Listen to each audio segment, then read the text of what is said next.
ñoo ngi nii nag ci jumaa ji ba léegi fi mu toll nii il est presque minuit jot naa mais gis nga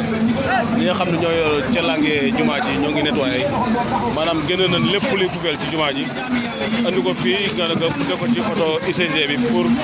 nettoyer oto baa ngi nii nga baa ngi nii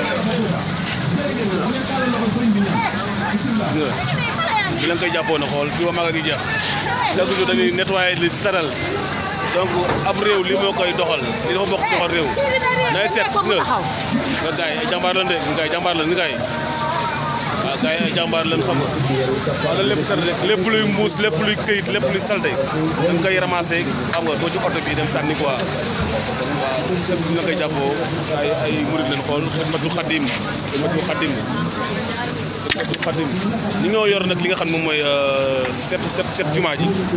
waa Xidmatul Xadim waaw ñooy nettoyé nii xam nga donc Kocc Barma Events li ma leen koy waxee woon rek lépp luy événement ci màggal gi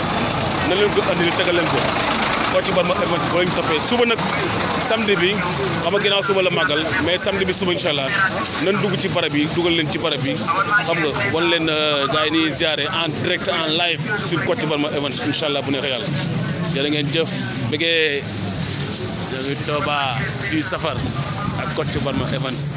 Abonnez-vous et partagez les vidéos s'il vous plaît. Merci.